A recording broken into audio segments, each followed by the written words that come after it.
This episode is part of the pool's Local Officials Stronger Together podcast series. It's one way we serve local officials through integrity, public service, fiscal responsibility, and operational excellence. As always, please direct specific questions about coverage to your risk management advisor. Welcome to episode 44 in the TML Risk Pool's Local Officials Stronger Together podcast series. I'm your host, Scott Houston. Today's episode is a hot one, literally. We'll be talking about how our loss control folks keep member employees who work in the heat safe by providing PPE, tips, and training. And we'll also hear a true story about the benefits of their work. So let's jump right in.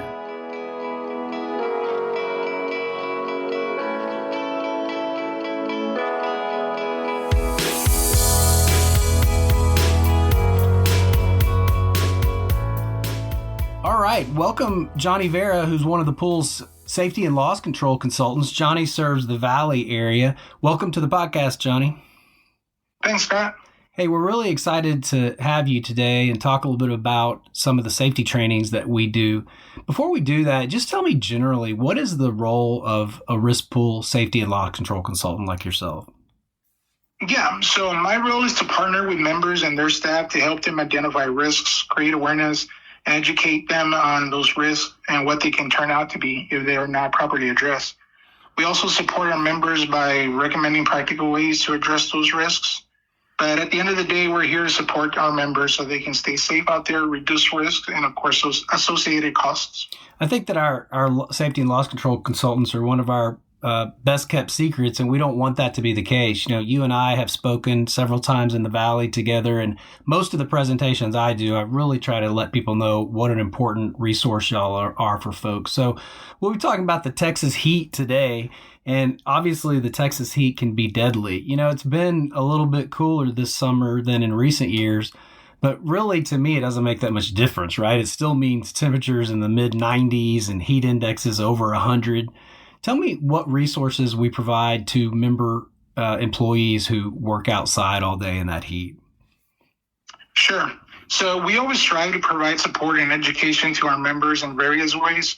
Loss prevention will actually start sending out tip sheets and other resources to members in early spring as an awareness so they can start getting their employees to get acclimated to the summer that will soon be upon us. Yeah, for sure. And I'll be linking to our tip sheet page, which is Together Improving Processes and Safety, which are one-page safety sheets that folks can use for tailgate trainings and other things. I'll also be linking to our map of who a member's safety and loss control consultant is so they can reach out to them. What other resources do we offer? Yeah, we offer other resources that are continuously available to support members. In-person safety training, easy to deliver tip sheets that can be used for safety talks and tailgate meetings, and now even streaming videos through our Training Video Now tool that can be found on our training page of the website. Those are all really good resources for members. And I know there's another program that's near and dear to your heart that we think is really cool that's gotten over 1,000 subscribers, right? That's our SMS text program that we call Safety at Your Fingertips. Tell me a little bit about that. Yep. Safety at Your Fingertips is one of our more recent offerings to members, and it provides an opportunity for member personnel to directly register for the resources that will be sent via text every couple of weeks. The intent of this program is for employees to register for those resources, but it's also a great opportunity for supervisors to directly get safety material to discuss with their staff. We currently have, like you said, about 1,300 registrations for this service, and Scott, I'll be honest, I'll be happy when we get a few thousand more. I think this is a really cool service. You know, for those tailgate trainings, a supervisor gets it every other week, and it tells them just look at this tip sheet or other document and go from there and do your quick safety training. So we're obviously going to talk a little bit today about heat-related issues that employees will face. So tell me a little bit more detail about what a heat-related consultation by you or one of the other consultants looks like. That includes recognizing heat strokes or heat stress and other things, right? Yes, you're right. So usually this consultation starts taking place around spring, and it's really a conversation about how the planning and prepping for the summer heat is going for them and what kind of tasks they do out in the heat. I'll ask have they had any close calls or have people shown sign of fatigue or dehydration before? Then I explain what heat illness looks like, things like dizziness, headaches, or cramps, and how quickly they can lead into a heat stroke. In Texas, where we're so used to working long hours in the heat, heat-related illnesses can sneak up on people. So it's important to take the time and create the awareness, education, and develop those prevention plans. Based on our discussions, we can consider elevated loss prevention resources, including on-site training or as needed. Got it. And I've got a testimonial we'll hear a little bit later from one of our risk management advisors, Robert Hinojosa from the Valley, and he explains just how important this awareness and taking quick action can be. What else would you like members to take away in relation to working in the hot Texas sun? Yeah, so heat-related illness can be a serious injury, sometimes even life-threatening. One of the more important takeaways is employee preparation. Employees must understand that the time away from work is very important for the body's recovery for the next day. That starts with acclimating to the conditions, and it includes hydration, eating well, and a good night's sleep. It also includes dressing properly. You mentioned dressing properly. I heard from Robert that you and other loss control consultants actually have those neck gaiters and other items that you hand out to our member employees to keep them cool during the heat. Yeah, so that's been some of the best additions we had to our materials. We do have gaiters, like you said. We have cooling towels that we can present to them during these kind of sessions. That's awesome, and I know those are really beneficial to the members. I bet a lot of folks don't connect those dots that you mentioned just a second ago about what you're doing after work, right? It's like being hydrated, not just while you're working, and eating well and getting a good night's rest, hopefully in a place that has air conditioning or at least cooled down a little bit, right? Yes, sir. Outstanding. Thanks for being with us today, Johnny. I think that the role that you and the other consultants play from our loss prevention department, it just can't be overstated. It's such a benefit to members, and it's a no-cost benefit to members. So they'd be crazy not to take advantage of it. So thanks for being here today, and thanks for all you do. Absolutely. Thank you.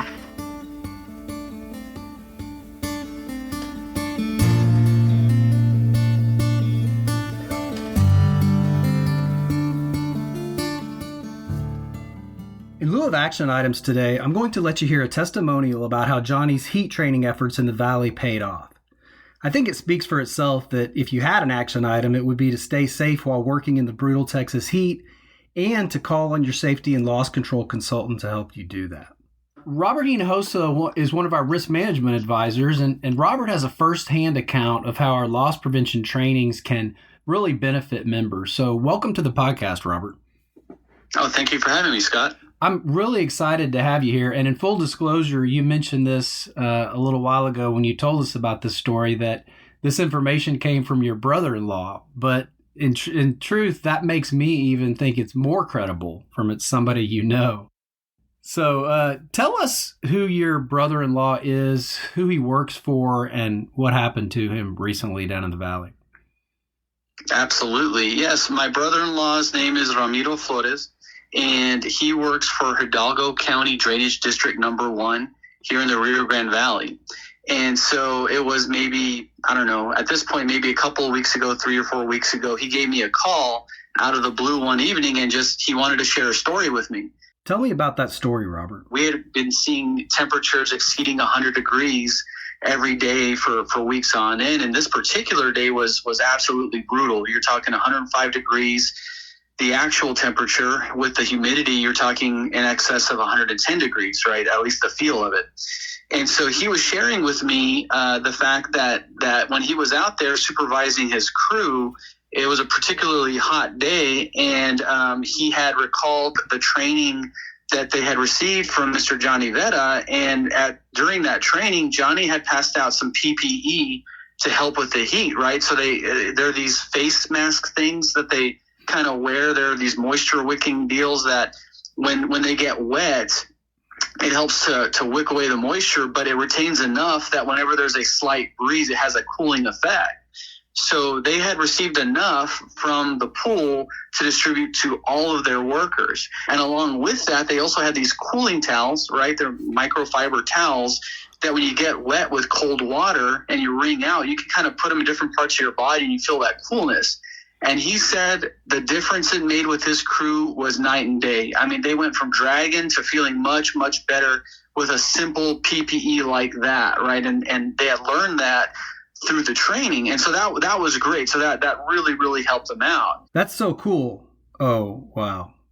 So to speak, I guess. And there's more to the story related to the kind of work they were doing. Tell me about that part. When they were out there working, and of course, when you're trenching in the trench that are about 12, 14 feet deep sometimes, it's much hotter than it is at the surface, right? Because there's no breeze at all down there. So based on the training they had received, they had seen early signs of heat stress on a couple of their workers. So based on what they were able to observe, they pulled those guys out right away, put them in an air-conditioned truck like they were trained, gave them fluids, of course, gave them electrolytes, and also gave them cold packs to put on different points in their body, like underneath your arm, different parts of your wrist, to help with the blood circulation. You're kind of cooling off real quick.